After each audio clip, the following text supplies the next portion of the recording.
Meus irmãos, vamos abrir a palavra do Senhor no Evangelho de João, capítulo 13. Deus tem falado muito comigo aqui nesse livro. E quando o pastor falou comigo semana passada, aqui agora próximo ao fim dessa semana, esse texto queimou muito ao meu coração. Ele é o próximo capítulo, que provavelmente a gente estará retornando na terça-feira do Emaús, é o discipulado 13, João capítulo 13, Evangelho de João capítulo 13, somente o versículo 1. E esse texto está queimando muito ao meu coração. Iremos até fazer um pouquinho da menção do lava-pés, mas eu quero me ater hoje somente ao versículo 1, do Evangelho de João. Nós faremos alguma menção aos versículos que estão à frente.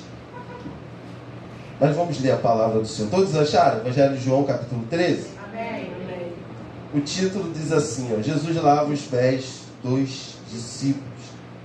Mas o versículo 1 diz assim: um pouco antes da festa da Páscoa, sabendo Jesus que havia chegado o tempo em que deixaria este mundo e iria para o Pai, tendo amado os seus que estavam no mundo, amou-os até o fim. Espírito Santo de Deus, eis aqui tua palavra santa, que sempre traz renovo ao nosso coração, que quando somos fracos nos torna fortes, que quando estamos cansados ela restaura o nosso vigor, que quando estamos a ponto de desistir o Senhor vai lá e toma nossas mãos e nos levanta. Que ela seja esse alimento, Senhor, diante desses poucos minutos, para essa igreja, Senhor, para esse povo que tu tanto ama, que ela seja um refrigério, Senhor, do nosso coração. Fica à vontade aqui nessa noite, para falar as nossas vidas, Senhor. E assim eu oro a Ti, muito grato, Pai, em nome de Jesus. Amém, meus irmãos? Podem se sentar, meu querido. Deus me deu um tema para a palavra dessa noite, que é até o fim. É o finalzinho aí do versículo 1. Que tendo amado os seus que estavam no mundo, amou-os até o fim. E olhando para o capítulo 12, acontecendo uma coisa muito linda lá em Betânia, onde Maria vai perfumar o corpo de Jesus, preparando ele para a morte. A gente entra aqui nesse início de versículo e eu não sei se você vai notar, mas tem alguma coisa aqui diferente nesse versículo 1, que tem chamado muito o meu coração e feito muito bem a minha alma. Porque João está querendo introduzir uma cena que vai acontecer muito linda, que deixou os grandes pensadores, os grandes entendedores, os gregos assim, boquiabertos, que é o fato dele se curvar para lavar os pés dos seus discípulos. Mas essa passagem aqui, eu fiquei em casa pensando, o que João estava em mente, quando no meio, em vez de ele continuar a narrativa do capítulo 13, seguindo o 12, ele para aqui. E ele vai falar que um pouquinho antes da festa, o tempo havia chegado e Jesus amou os seus discípulos e amou até o fim. Eu em casa pensava muito, eu falei, poxa, por quê? Por que João, nesse período, nesse pedacinho aqui, ele está reforçando, antes mesmo de Jesus ter ido para a cruz, antes mesmo de apanhar nas mãos dos soldados romanos, por que João está frisando, antes mesmo da obra dele terminar na terra, João está falando, olha, ele amou os seus até o fim. E eu fiquei em casa, eu falei assim, poxa Senhor, será que ele lembrou das águas transformadas em vinho lá em Caná? Será que ele lembrou da pesca maravilhosa, quando Pedro já estava sem esperança, lavando as redes? Ele falou, olha, lança-te ao mar novamente. Será que João está olhando para a pesca, para a multiplicação dos pães? Será que ele estava lembrando do paralítico do tanque de Betesda? Mas a grande verdade é que João está abrindo seu coração de uma forma muito linda. está esbanjando amor. João está sendo intencional aqui, nessa noite, comigo e contigo. Ele está querendo passar uma mensagem do Senhor da vida dele para as nossas vidas. Ele está querendo comunicar uma coisa que talvez está faltando aí na sua vida e na minha, para essa luta que você está passando. Ele está querendo comunicar algo que de repente pode te tirar da depressão nessa noite. Ele está querendo comunicar algo que talvez te dê mais ânimo para esperar a porta se abrir. Sabe, meus irmãos, hoje eu cheguei em casa, eu falei com a minha esposa, fica de vigília aí. Eu encontrei minha mãe caída. E gelou, falei, Senhor, durinha, a Radassa, olha só. A Radassa ouviu minha mãe chamar. Eu estava me arrumando para vir para a EBD. Ela, pai, mas então eu nem percebi que a Radassa já tinha falado que minha mãe tinha chamado. Porque ela, um lado não funciona direito, o braço, ou seja, ela caiu, não conseguia levantar. Já estavam assim, uns 10, 15 minutos naquela posição. E aí joguei para a esquerda para ela sentar, calma, respira. Para que aí ela pudesse levantar. E aí chorando, a preocupação dela era com o irmão, para não falar porque quer levar ao médico. Ou seja, saber que a gente tem o Senhor, e mesmo diante das guerras que a gente está passando, Ele olha para mim e para a sua vida e está querendo falar uma mensagem para você hoje. Que ainda que você esteja em aperto, ainda que o céu esteja de bronze, João está falando, olha, Ele te ama e te ama até o fim. Aleluia, glória a Deus. Isso é muito consolador. Não sei para você, mas para mim é. Quando eu olho para os meus perrengues, quando eu olho para as minhas lutas, eu falo assim, Senhor, muito obrigado. Porque João 13, versículo 1 está falando que Ele amou os seus e amou até o fim. Sabe, a gente olha, Gênesis vai falar que nós somos imagem e semelhança dele.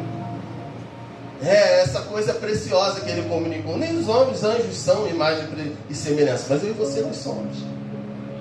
Nós somos, sim, se orgulhe disso para a glória de Deus. Aleluia. Mas ainda que sejamos imagem e semelhança daquele que morreu na cruz, ao mesmo tempo ele é totalmente outro. Ao mesmo tempo que ele é carne hoje nos céus. Falei isso lá na casa do Andrew da Rayane. Pasmem, o nosso Cristo é Deus e homem hoje nos céus.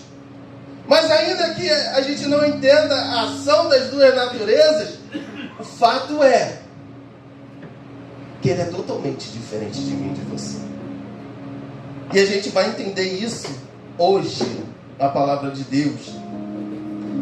Eu olhando para Jeremias 31, 20. Rapidinho eu vou abrir aqui com você. Jeremias 31, versículo 20. Jeremias vai falar assim, Jeremias capítulo 31, versículo 20. Isso me intrigou muito, porque ele vai falar assim: não é Efraim o meu filho querido, o filho em quem eu tenho prazer? Cada vez que eu falo sobre Efraim, mais intensamente me lembro dele. Sabe por que isso me chama a atenção? Porque Jeremias, do capítulo 1 a 29, Deus está arrepiando o povo. O pastor cansa de falar que Deus deixa o profeta em Jerusalém, Deus deixa profeta no palácio, Deus deixa o profeta no meio dos trabalhadores. Então, ou seja, do 1 ao 29, Deus está arrepiando o povo, que se voltou as costas para Ele. E assim, eu não sei você, mas eu tenho uma impressão, antes de caminhar, de amadurecer um pouquinho, que parecia um Deus meio oscilante no início da caminhada. Porque uma hora eu vejo Deus juízo, juízo, juízo. Uma hora eu vejo Deus falando assim: Efraim é meu filho querido. Mas do 29 para lá, Deus arrepiou o povo, trouxe Nabucodonosor, arrebentou com Jerusalém. E como é que a gente vai conciliar isso? Somente entendendo o imenso amor dele sobre mim e sobre a tua vida. Porque parece que não faz sentido. Do 29 ele é juízo, juízo, juízo, juízo e juízo. Mas no 31 ele está falando assim: ô Efraim é meu filho querido. E Efraim aqui é um símbolo de Israel. Efraim tem a ver com as nossas vidas. Israel hoje de Deus é a igreja. Os alcançados no Antigo Aliança, os alcançados na Nova Aliança. Nós somos o Israel de Deus hoje. Sabe o que é importante hoje para que você grave isso? E o tema é até o fim. Porque é muito fácil você transferir a sua concepção daquilo que você formatou na sua cabeça e transferir para Deus. Eu tendo a ter um comportamento de ser muito duro comigo mesmo, de me cobrar muito. Eu não sei você, mas eu me cobro muito. Agora para pensar, se você é mais um como eu, talvez você esteja se ferindo muito. Porque se for essa visão que você jogar para Deus e transferir para Ele, você está enxergando Ele de uma forma meio distorcida. Se Deus é uma reprodução daquilo que você construiu na sua mente, ou seja, você é aquela pessoa que é muito dura. Quando as pessoas erram, você já age com dureza. Se essa for a reprodução que você jogar sobre Deus, você está sendo muito duro. Porque os dele Ele ama até o fim. Ele vai até o fim. Tem barreira não, gente. E não pasmem não. Eu vou falar algo com vocês, entendam muito bem. Toda vez que a gente fala do amor, que Deus é amor, automaticamente a gente se coça no banco para falar assim: mas não vai falar que Ele é juízo não. Vai falar só que Ele é amor. Entenda, eu estou falando para os santos. Eu estou falando para aqueles que foram chamados. Sabe, a gente tem que achar um caminho para falar livremente do amor de Deus, sem ficar em seguida, vou ter que falar da justiça, tem que falar do juízo. Que isso, gente? Não vim aqui pregar hipergraça, não. Mas eu quero falar tranquilidade para você nessa noite, que Ele é amor. Que existe um rio de misericórdia que não tem limites. E falar para você que o rio dele de misericórdia não tem limite, não quer dizer que eu estou te dando liberdade para pecar, porque eu nem tenho essa autoridade. O pastor não tem. Os bispos dessa terra também não têm essa autoridade para te dar liberdade para pecar. Mas que é um rio, que é uma misericórdia, que é algo que vem das suas entranhas e transborda sobre a minha vida, que não são os nossos erros que vão esgotar isso. Então a gente vê um Deus em Jeremias transbordando para um povo muito ruim, assim como eu e você. E para pensar, se é verdade que Ele ama Efraim ou Israel, mesmo daquela situação enviando juízo, quanto mais não é de Cristo? Porque Deus é soberano. Ele não se encarnou na figura do Pai, o Filho se encarnou. Se Deus ama Efraim, está falando mesmo diante de tanto juízo, Ele está falando assim: eu amo Israel, o meu filho querido, quanto mais Cristo. Sabe o que eu sinto no fundo da minha alma? A gente vai se assentar à mesa já já. É que nós descansamos muito pouco na misericórdia e no amor dele. Nós estamos muito presos nas estruturas fortalecidas na nossa mente desde a nossa infância. E é isso que oprime e aperta a nossa vida. E por muita pena, a gente descansa pouco nas suas infinitas misericórdias e bondade. Sabe, o Deus que está falando que ama Efraim, em Cristo se vestiu de carne e osso. Para que você saia dessa noite aqui muito consolado. Esse é o meu desejo. Sabe, você vai chegar em casa e vai lidar com o seu problema, com o seu filho. E essa palavra precisa comunicar. Você vai chegar em casa e vai lidar com os seus boletos. Você vai chegar em casa e vai lidar com a enfermidade que pegou alguém que você ama. Você vai chegar em casa e vai lidar com a saudade daquele que se foi. E a palavra de Deus precisa comunicar na sua dor. Mas para isso, você precisa entender que o amor que é Deus se personificou e encarnou em Cristo Jesus. Isso deveria ser maravilhoso demais para mim e para você hoje. Deus que é amor se encarnou em Cristo Jesus. Efésios 2,4 diz assim: todavia, Deus que é rico em misericórdia, pelo grande amor com quem nos amou. É a única passagem que você vai ver Deus sendo mencionado como rico. E Efésios está falando, olha, Ele sendo rico em misericórdia, pelo grande amor com que nos amou. Tu não vai ver a Bíblia falando que Ele é rico de autoridade, que Ele é rico de ouro. Você vai ver a Bíblia, Paulo falando que Deus é rico em misericórdia. A gente precisa quebrar as estruturas que existem na nossa mente a respeito de Deus, meus irmãos. Eu não estou falando para você sair derrapando todo dia e pegar Efésios 2,4 e falar assim: uau, Ele é rico em misericórdia. Não é isso.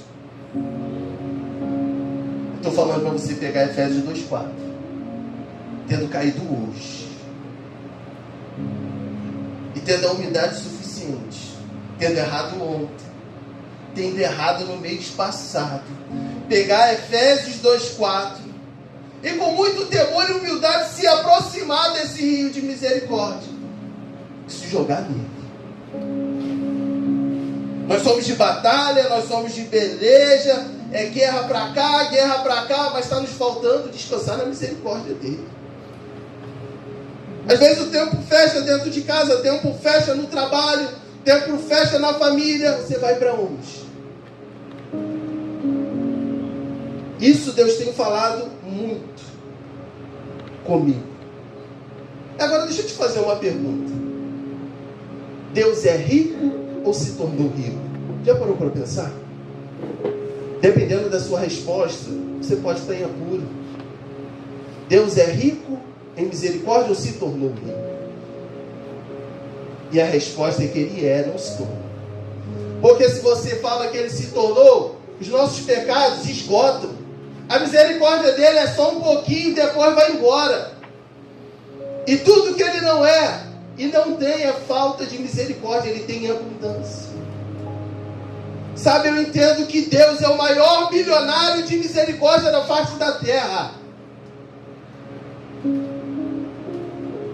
Sabe, Ele é aquele que caixa eletrônico que a gente, com as nossas faltas, vai fazendo retiradas.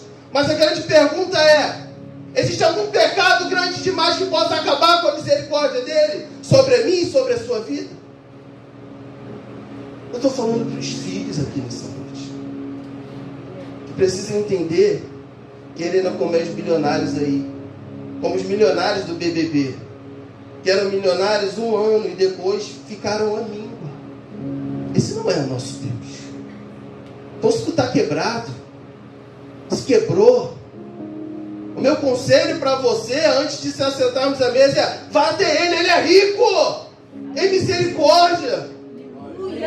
Tua família, minha família pode não ser a melhor da casa de Deus de São João de Meriti, mas não tem problema não. Ele é rico em misericórdia. Se aproxima, suplica, pede mudança. Deus nunca vai ser pobre de misericórdia. Quando eu olho João falando assim, olha, Ele amou os seus. Sabe o que quer dizer isso?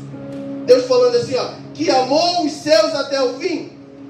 É a mesma figura do pai lá na parábola do filho pródigo. Sabe que esse título está errado? Na minha concepção, não estou falando que a Bíblia é. Porque sabe quem é pródigo na história da parábola? O pai, não é o filho. Pródigo é aquele que gasta, que se doa, que entrega. Quem é que faz isso na parábola? O pai. O filho mata o pai no coração e dá uma herança. O pai gasta e dá. O filho se quebra, gasta tudo. O filho está lá embaixo. Quem é que corre primeiro ao encontro do filho? O pai. O pródigo da história não é o filho, é o pai. Porque o filho gasta aquilo que não é dele, aquilo que era do pai. Será que essa mensagem não te diz nada nessa noite, nesses dias? Patriarca nenhum fechava as calças e ia correndo, não. O patriarca tinha que manter sua postura. A parábola, o patriarca levanta e vai correndo. Quem está olhando vai falar assim: esse patriarca está maluco. Quem correndo? Porque era o próprio Deus. Jesus estava instruindo ali na parábola. Se ele corre, por que tu foges dele? Se ele está sujo, estou sujo, Léo, e daí? Ele ama correr atrás de gente suja. Por que tu corre? Por que te afastas? Por que recua? Ah, mas tu não sabe que quanto eu tenho errado. Não importa. Volta. Ele te quer assim mesmo. Ele está doido para, através do teu arrependimento, gastar os bilhões da sua misericórdia comigo e contigo. Desde que haja um verdadeiro arrependimento sincero no meu e no seu coração. Então essa parábola do filho pródigo mostra duas coisas. Que tem duas dificuldades hoje comigo e contigo que nos impedem. Uma é aquilo que os outros fazem com você. Isso é importante, tá? Para os relacionamentos da igreja. Não despreze isso. Aquilo que outros fazem conosco são grandes motivos para que a gente não desfrute da misericórdia de Deus. Os arranca-rabos, as dores, as ofensas, os atritos são motivos para que a gente deixe de desfrutar da misericórdia. E o segundo ponto é aquilo que você mesmo faz. Aquilo que você mesmo faz. É erros repetidos, é aquele pecado que você cai no mesmo lugar todas as vezes, é aquele pecado que mudou a tua história hoje, que arrebentou com o teu sonho e você não se liberta. O pastor falou aqui, eu estou quebrando essa estrutura. O si já era. Ah, mas o meu sonho era ser militar e tu viveu no baile infantil. Já era, si acabou. Acabou o si, agora é daqui para frente. Então o que mais tem impedido você e eu de nadar no rio de misericórdia são os erros que a gente acumula aqui. A gente guarda, a gente vai guardando as decisões erradas. Eu sei que você desperdiçou a misericórdia, eu também desperdicei muito. Meus irmãos, Deus me chamou aos 21 para 22 anos. Terrível a minha trajetória para trás. E eu não vou falar que ele é rico, porque a abundante misericórdia dele é quando eu era inimigo dele, até os 22. Como eu não vou afirmar aqui hoje que ele é bilionário em misericórdia. Quando eu faço uma autoanálise da minha vida, por onde eu andei, não tem outra opção não. A não ser reconhecer que ele é muito grande e infinito em misericórdia. Não tem outro jeito. E eu sei que você gastou muito da misericórdia dele. E talvez em Cristo continue gastando as suas misericórdias. Porque nós somos muito falhos. Talvez você continue desperdiçando as misericórdias. Sabe o que ele faz com isso? Você que é o gastador da misericórdia de Deus. Eu sou o esbanjador da misericórdia de Deus em meus erros. Porque a gente ofende a Deus todo santo dia. Pensou algo errado do seu irmão, ofendeu ele. Mentiu, ofendeu. Foi duro além do limite, ofendeu. Está gastando misericórdia. O que a Bíblia vai falar? Que elas são fresquinhas a cada manhã, são novas. É nova sobre você que se esforça. É nova agora sobre um casal no erro, porque não morreram, estão vivos. Está sendo nova sobre eles também. Que Deus é esse? E o que sabe que de fato, para nós terminarmos, o que ele faz com quem desperdiça a sua misericórdia? Eu estou falando para o povo de Deus. Sem sombra de dúvida, Diácono Silva, eu confio nisso. Quando eu olho para os tropeções da minha vida. Sabe qual é a resposta do bilionário da misericórdia? Falando de mim quando erro e vivo tropeçando. Sabe qual é a atitude dele para comigo? Ele dá mais misericórdia ainda. Ele dá mais. Léo está pregando teologia da pregada. Não estou não. Ele tu ofendeu alguém e ele não te fulminou. Sabe o que é isso? Ele te deu mais misericórdia. Tu é duro toda a vida. Sabe o que ele tem feito contigo? Tem te abençoado. Ele dá mais ainda. Isso é chocante para mim. Isso me constrange. Porque João está falando que eles amou os seus, amou até o fim. Porque ele vai falar que Jesus desce para lavar o pé dos seus discípulos. Se isso não é o bilionário da misericórdia, é o quê? Ele vai lavar até mesmo o pé de Judas, ressaltando que ele era o traidor, mas ele lava. Tu acha que ele estava fazendo ceninha? Tu acha lá no Getsemane, ele vai falar, amigo, aqui viesse, ele estava fazendo cera? Lero, não, era verdade. Mas Judas estava entregue ao maligno. E às vezes teu irmão erra contigo, tu não é nem meu irmão, mas tu considera. Jesus está chamando Judas de amigo. Nós temos muito que descer, muito que aprender com Deus. Sabe, gente, eu acho que a gente cria uma visão de que Deus só habita em hotel de 5 estrelas. Sabe, Rai? Às vezes a gente olha para Deus e fala assim, não, esse Deus é limpo demais, santo é, justo e tremendo e é, ira santa quando julga é.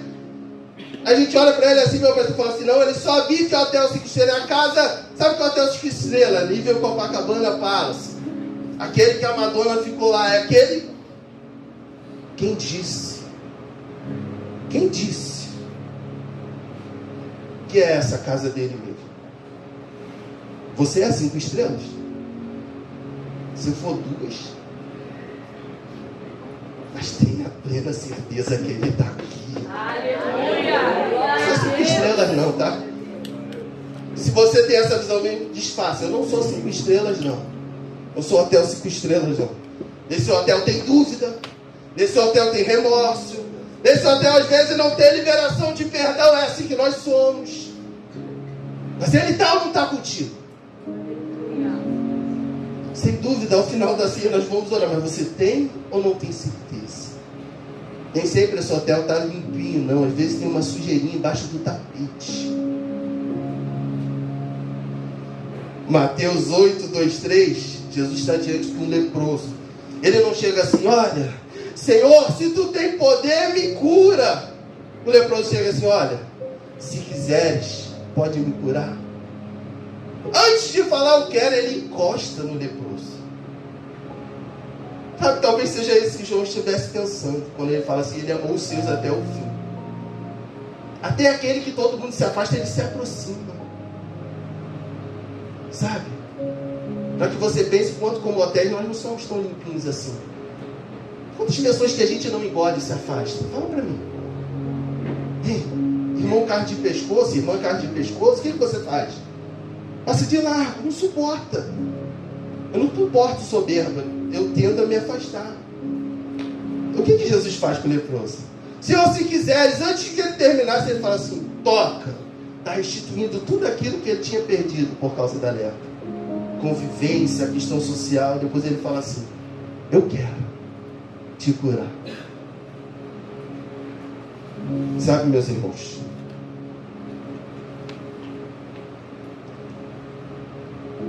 que a gente entenda o que Deus está falando nessa noite com a gente. João 13, 8, Jesus está lavando os pés dos discípulos e eu terminando isso. Aí o Pedrão vai falar assim, epa, para longe, aqui não. Aqui do que isso? Pedro se assusta, porque Jesus está fazendo o trabalho de um escravo. Aí Jesus fala assim, Pedro, se eu não te lavar, tu não tem parte comigo. Sabe o que Jesus estava falando? Sabe por que Jesus fala isso? Porque se Jesus não lava os pés de Pedro, é como se Jesus falasse assim, ó, se eu não te lavar, eu não subo a cruz. Está querendo me impedir de subir a cruz, Pedro? Às vezes nós fazemos isso. Precisamos entender que Ele nos ama até o fim. Mesmo você talvez na pior fase do teu evangelho, derrapando direto. Talvez você já esteve mais aprumado, hoje já não está tanto. Até nesse momento Ele te ama, confia nisso. Ele vai te atrair para o centro da vontade dEle. Ele vai te erguer novamente. Você precisa parar de fazer que nem Pedro. Aqui não. Passa de longe com essa água e essa bacia e essa toalha nas mãos. Erros a gente tem assim. Assim. Explícitos erros e implícitos, aqueles que os pais sabem, os que os pais não sabem, que o pastor sabe, que a igreja sabe, que a igreja não sabe. A gente tem assim. Mas a questão é o que você vai fazer com isso. O meu conselho é: você quer fazer algo? Não faça igual Pedro, não. Eu sei que é demais. Eu sei que foi feio o que você fez. Eu sei que às vezes a nossa caminhada está muito torta para um Deus que é tão santo. Mas se Ele te quer fazer o quê? Deixa. Deixa. Porque é desejo dele descer. Pegar numa bacia, pegar um pano, botar na cintura. Cuidar desses teus pés podres, assim como o meu. Deixa. A minha palavra para você é: sirva de consolo nessa noite. Ele te ama. E te ama até o fim. Que Deus abençoe a sua vida. Em nome de Jesus. Amém?